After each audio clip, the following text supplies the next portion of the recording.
Coming up tonight on Fifth Third Business Beat, new doctors and a new office space help this UC medical department raise its profile.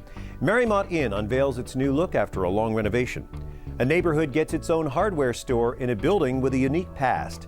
John Newberry reports on lower mortgage interest rates and why not everyone will be eligible for them. Business leaders are encouraged to think regionally in their plans to return Cincinnati to its glory days. Howard Rick Schaefer tells Crystal Faulkner what you can do if you owe taxes but you don't have the money to pay right now. The CEO of a Kentucky startup firm tells us how grants and state funding help his company find cancer treatments. Fifth Third Chief Investment Strategist John Augustine looks at the economic forecast, and Otto Buddig, CEO of Budco Group, sits down with Doug Bolton for our Publishers Beat. Fifth Third Business Beat is brought to you in part by Fifth Third Bank and Cincinnati Bell.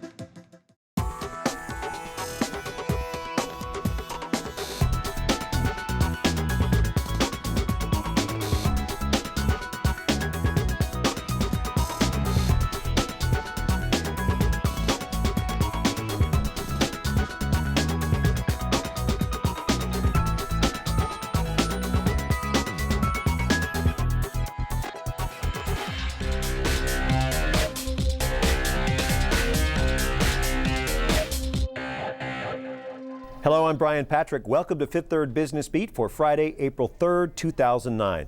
We begin at the University of Cincinnati, where the OB/GYN department is gaining new doctors and new workspace. For years, this has been a mainly research department with an excellent reputation and with a lot of funding from the National Institutes of Health.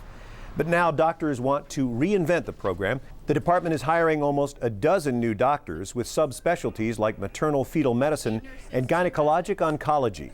It's a very interesting and relatively unique blend of new individuals, new physicians, and physicians who already were in the department. And we've really recruited these people from all over the country.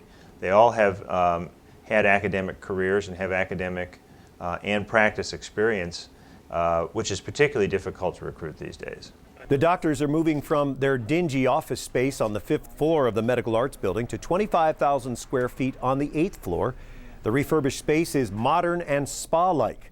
The program will be welcoming new recruits for the foreseeable future. A nearly 3-year renovation of the Marymount Inn is complete, and its owners are showing off the results. The hotel, which sits in the village square, is still easily recognizable from the outside, but inside, workers expanded the size of each room, reducing the total number of rooms from 60 to 45. Each has built-in features to insulate sound and personal touches from the inn's owners. We spent probably 2 to 3 years researching what we were going to be putting in the rooms and how we wanted the rooms to lay out before we actually started. A lot of the furnishings were custom designed by our family, and we scoured the country looking for the best products that we could. With this new renovation, the Spinwebers hope to generate $2 million in annual revenue by marketing at higher price points to a more upscale clientele. They expect the hotel to move from a 2-star establishment to 3 or 4 stars. A building with a past as a music venue has a future as a hardware store. The Ludlow Garage in Clifton is being renovated so an Ace hardware store can open there in June. Ace looked at the site almost 3 years ago. It's had success with stores in urban settings and other cities, but this is the first here in Cincinnati.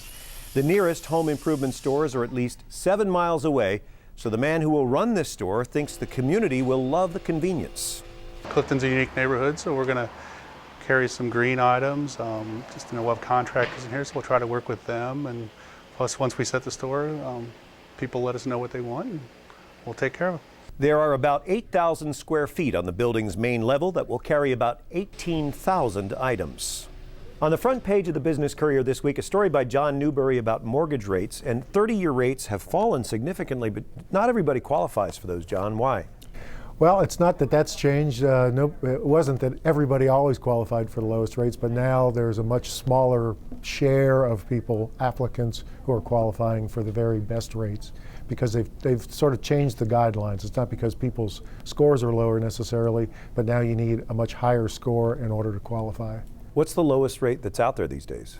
Well, this past week, according to the Mortgage Bankers Association, the average rate was 4.6% for a 30-year fixed rate, and that's as low as it's ever been since they started this survey. That's a sweet rate, but what does my credit rating have to be in order to qualify for that? Well, it used to be if you had a 680 credit score, you would qualify for the best rate. Now you need about 740 to qualify for the best rate. So if you have a 680 now, you're going to pay more.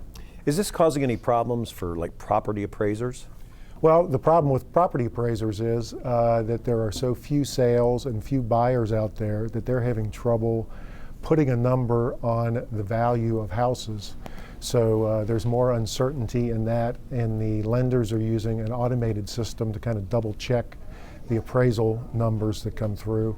And a lot of times those automated systems take into account foreclosure sales and things like that. So sometimes the numbers are a lot lower than people are expecting. How does equity play into all this? Well, in order to qualify for the best rates, you generally need at least 20% equity. In other words, the lender will give you a loan for 80% of the appraised value, and if they have to go above that, if you have less than 20% equity, then you're going to pay a higher rate too, or you may not even get a loan at all. Conversely, if you have a lot more than that, if you have like 40 or 50% equity and the loan amount is much lower, then you're going to be in better shape. With the availability of these lower rates, has the real estate market in the Tri-State picked up at all this spring? It has started to pick up a little bit, yeah. All right, thank you, John. Read John Newberry's story on the front page of this week's Business Courier. Here's the Courier Greater Cincinnati Stock Index. We tracked the performance of about 40 local stocks, comparing them with the broader market using the Dow Jones Wilshire 5000 Index. The market flattened out last week. The local index dipped 0.4%, while the overall market slipped about 1%. Returning Cincinnati to its former glory is a priority of area business leaders. They gathered this week at a breakfast sponsored by the Business Courier. Patricia McGeever reports the speakers at the event encouraged the crowd to think beyond their local boundaries. You have to have a bold regional vision and plan, an aspirational vision of your future.